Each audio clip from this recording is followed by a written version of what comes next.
What would motivate the United States government to stockpile silver? I can think of two things that would do that. I'll explain what they are, and we'll try to answer the moral question as to whether they should in this video as we explore.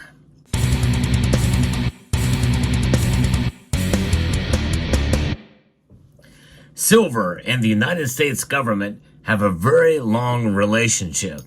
In fact, what I just laid down on this kilo-sized silver bar is one of the reasons why we don't have as much silver as we once did. Up until the mid-1980s and into the 1990s, the United States government had a strategic stockpile of silver.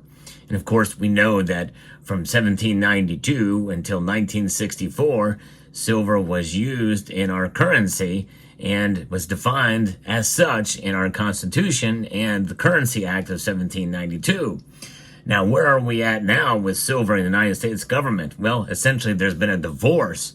But with all this talk now of the potential possibility with legislation being introduced to sell some of our gold reserves in order to buy Bitcoin, well, it makes you wonder, well, what else should the United States government buy? Should they be in the business of buying commodities and cryptocurrencies? Well, we'll try to answer that moral question later in the video. But before we get there, I want to introduce you to Summit Metals, the sponsor of the channel. They've got great deals going on right now for gold and silver products. And they're very competitive anyway, but as this time and season has come upon us, where we have Black Friday, Cyber Monday, and everything in between, all the way up to Christmas, well, they are running some very good specials and deals. So I hope you will check out SummitMetals.com. Great service and fast shipping from Summit Metals. Now, with silver, that's one thing that we all know, especially in this day and age with social media and the like out there. And ever since the advent of the so-called silver squeeze movement, there's been an increased popularity of silver stacking. That has waned a bit in the last year. Yea, though, silver prices have increased very dramatically over the past year. But what about the United States government? What does it think about the price of silver? Well, my guess is it doesn't really think a whole lot about it.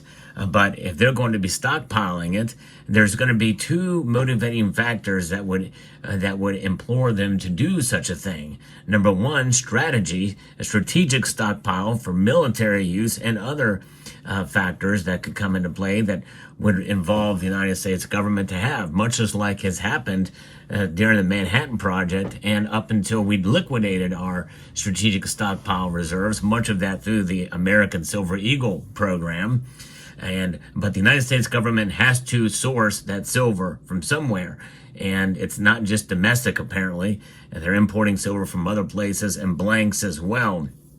But if we had our own silver and bought it in the market or mined it and stored it, well, we would have a strategic reason to have it for the American Eagle bullion program. The Silver Eagle is the most popular bullion coin on the history of the planet. There's no other coin that comes close to the amount of numbers of these that are minted every year and distributed to Americans and folks around the world.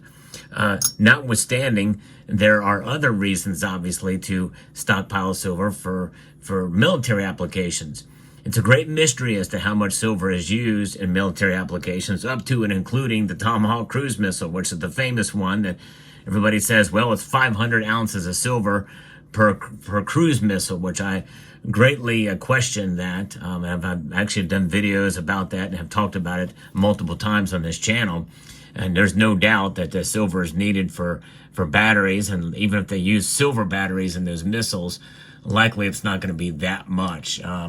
For the electronics and the like that are in there and the weight of everything else, they need to cut as much weight out of it in terms of the electronics and have most of it for the explosive material and the warhead itself, which is going to be able to provide the biggest punch. So likely, probably military applications, we don't know. There's secrets there, and so that leaves everybody to speculate and throw numbers out there. from which I've not seen any evidence yet as to how much silver is actually used for those missiles. And given the nature of the military and the secrecy behind it, we may need a lot.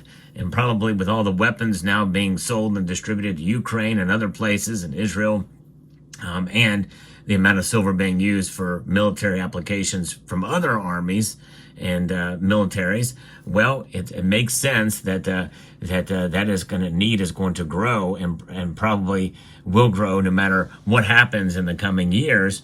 And so that would be probably wise to have some silver set aside for those purposes. The United States Mint has silver that it purchases from the market, I guess, and accumulates it and stores it, and then produces it, buys the blanks and the like through their contractors such as Sunshine Minting and others.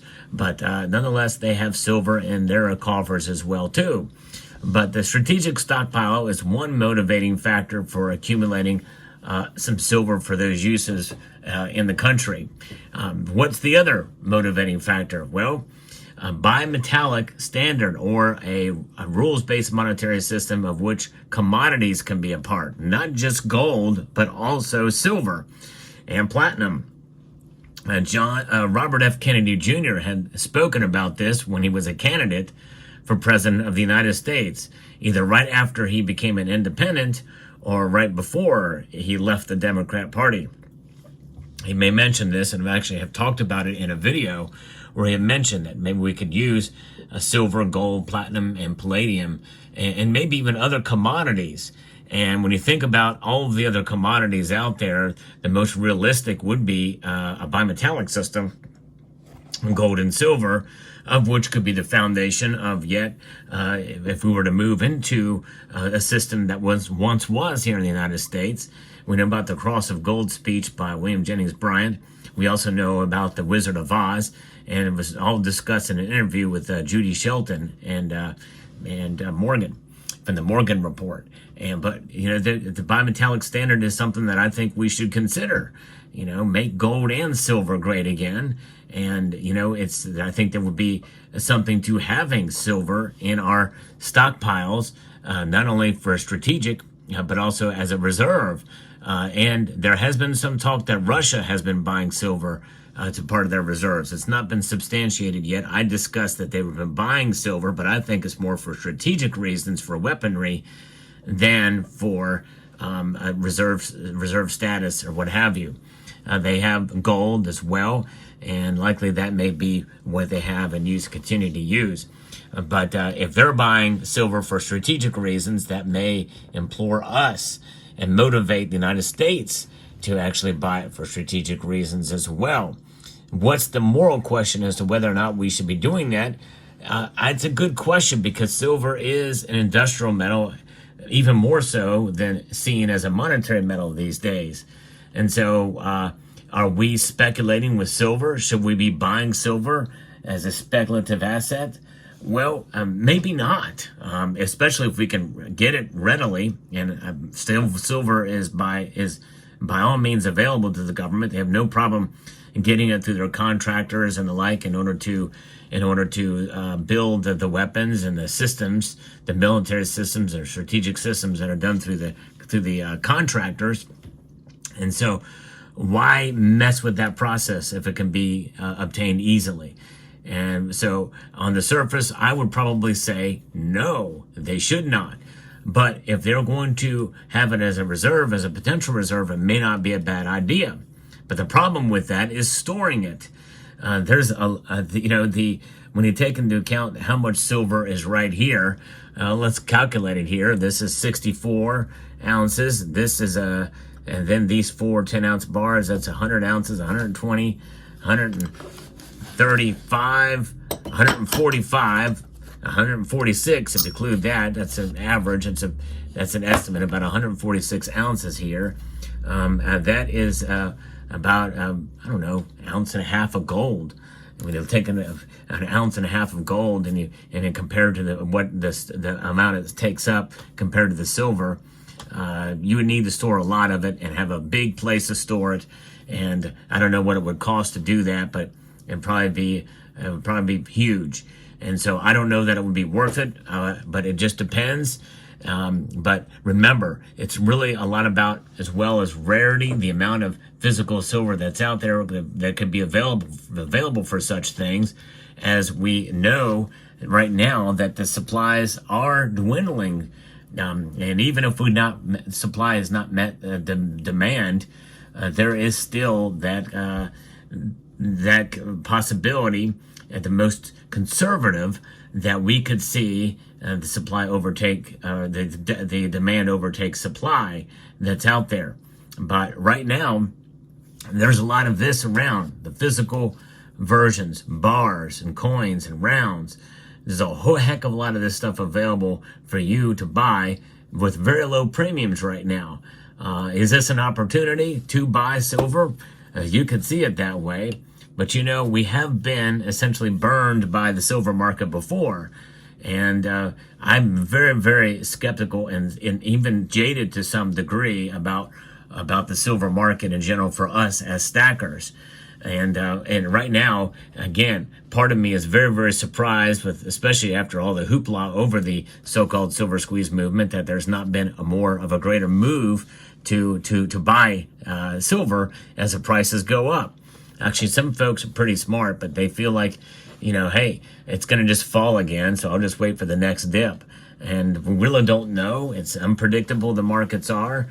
We can make educated guesses, but no one really knows. It could fall back down to, $22 and some odd and change, especially in the coming years. That is a possibility. Right now, there's talk that it could fall below 30 and stay there for a while. Well, we'll see. Nonetheless, I don't know. There's no real simple answer as to what the federal government should do. My guess is they don't need to have a strategic stockpile now, and as a reserve asset that should only be explored, I think, if they're actually going to consider a rules-based monetary system with commodities in general, mainly the precious metals. That's silver, gold, and some platinum, and a little palladium as well. Let me know what your thoughts are down in the comment section below. Hope you found this video informative, insightful, and educational. Would like to extend a multitude of gratitude to each and every one of you for taking the time to watch, and to encourage you to please rate, share, comment, and subscribe.